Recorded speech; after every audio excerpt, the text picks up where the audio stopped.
Tēnā koutou katoa. Welcome back to week 2 of your online learning experience for Health and Wellbeing Level 3. Hope this finds you safe and well in your bubble with your whānau and enjoying some of that time and hopefully not too much stress, trying to manage family, potentially work and study as well. So hopefully having all these resources online where you can access them at a time that suits you is helpful for you to progress your learning over the coming weeks. You would have already seen the announcement across the Moodle pages about our transition between level 3 and level 4. Obviously for us, there's no change in that. We will not be returning to campus until at least level 2. So this week, the session that I'm going to take you through for anatomy and physiology is human cells.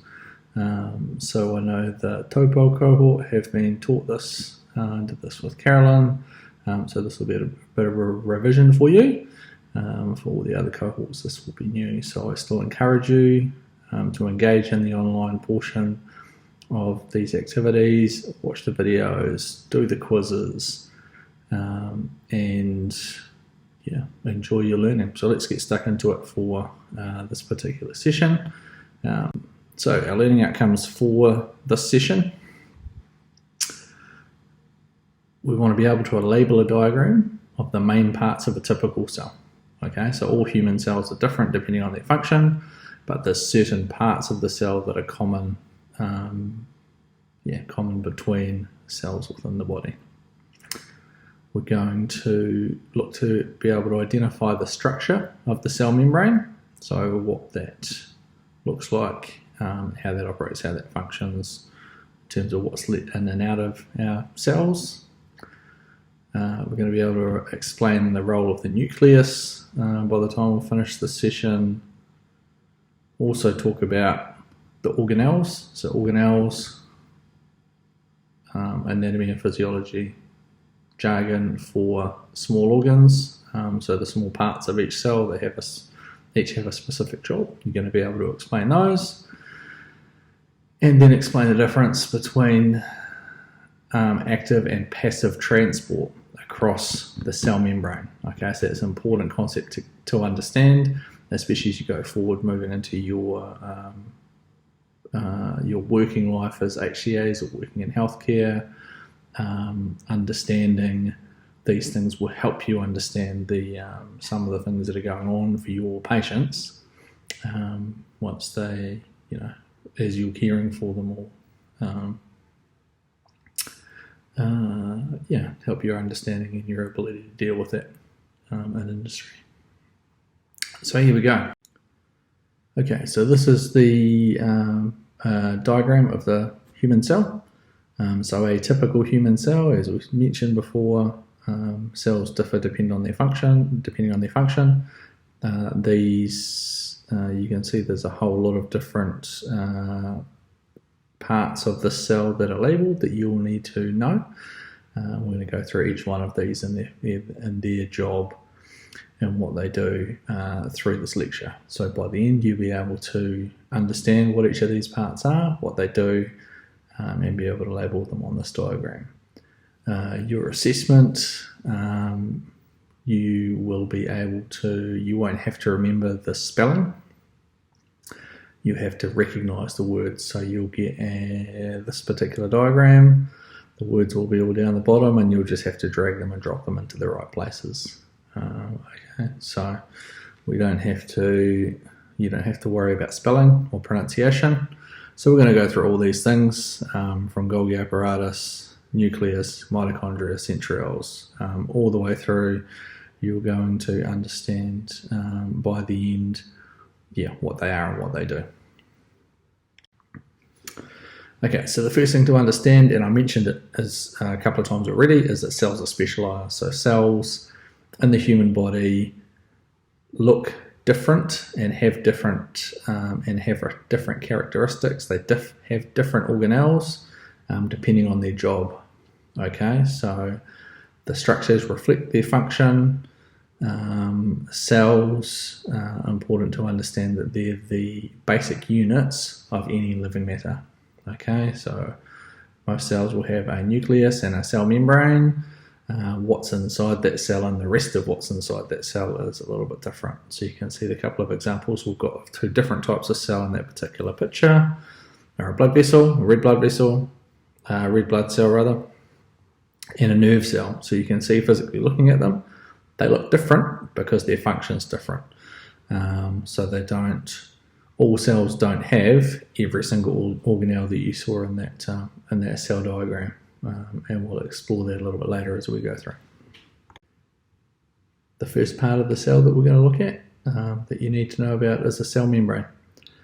So what you need to know about that cell membrane is that it is a phospholipid layer which entirely encloses or encases the cell, the entire cell.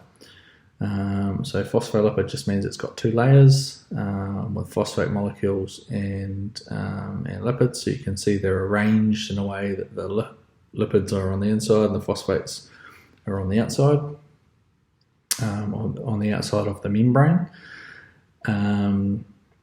And also you'll see from that diagram that there's protein molecules. So the coloured molecules you see there, they add structural integrity and can also act as binding sites for receptors and hormones, which will give the cells instructions about what they need to be doing. The cell membrane is semi-permeable, so what that means is some things are allowed in and not others. So there's small pores within or channels within the membrane itself that allow some substances to go through, but not others. So that anything that's passing in the bloodstream, each cell doesn't need all of these nutrients depending on its job. It'll only need a selected portion of them. And on the flip side, obviously it needs to remove the waste products as well, depending on, again, what type of cell it is and what the function is. But yeah, those are the basic things that you should understand about the cell membrane and its job. We're going to move on next to, so the next part of the cell we're going to look at on the inside is the nucleus. So what you need to know about that is that essentially it's the brains of the operation. So it controls pretty much everything that goes on within that cell. So depending on the cellular function, what comes in and out, what each of the organelles are doing, what they produce, what fuels and things they need. That's all coordinated by the nucleus.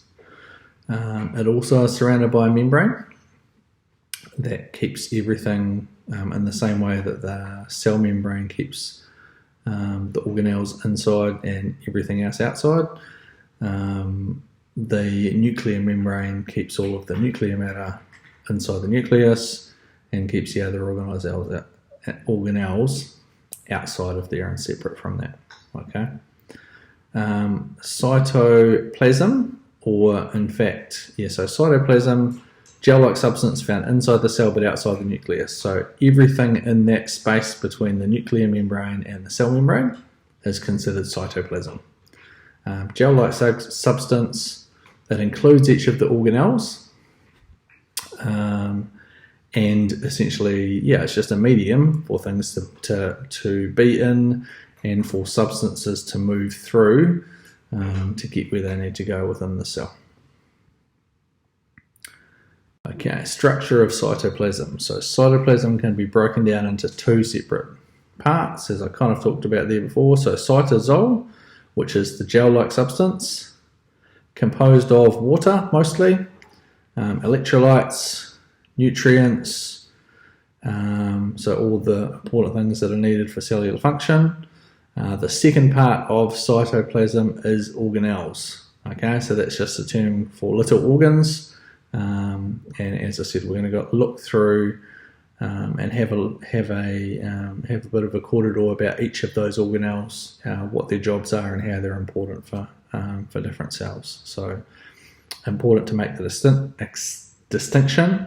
Cytoplasm is everything outside the nucleus but inside the cell membrane, Cytosol is the substance or the gel-like substance, and organelles are the organs there as well. So we're going to stop this recording here. So what I want you to do is get pen and paper.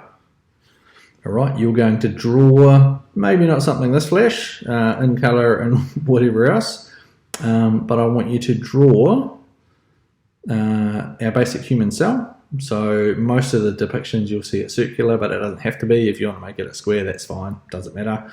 What I want you to do is include, okay, so here's one that's maybe a little bit simpler that you can copy onto a piece of paper, is I want you to draw a picture of that cell with the main parts that we've talked about there, and I want you to label the main parts that we've talked about so far. So we've talked about the cell membrane, we've talked about the nucleus, we've talked about the cytosol, cytoplasm, and organelles. Okay, so I want you to label those things. Okay, so I'll let you take artistic license there, so it can look like whatever you want it to look like. But what I suggest you do is, as we go through the rest of the lectures, is that have that piece of paper next to you with those basic things labelled, and as we go through each of the organelles, I want you to draw in them and label them. Okay, so for now, just start with a basic picture with a nucleus, some cytosol, label the cytoplasm, label your cell membrane. As we go through and add each one of the organelles, I just want you to draw a picture of it inside your cell and label it. And if you want to write down a few notes about the structure there, then that's cool as well. So it might just help kind of get some of the things out of the lecture and out of this material kind of into your brain, and to help you kind of understand it a little bit. Okay, so I'm going to break this lecture there. And we're going to move on after this to then talk about organelles and what each of them do. Okay, so I will finish up this part of the cell lecture there, and I will see you very soon. Ka kite.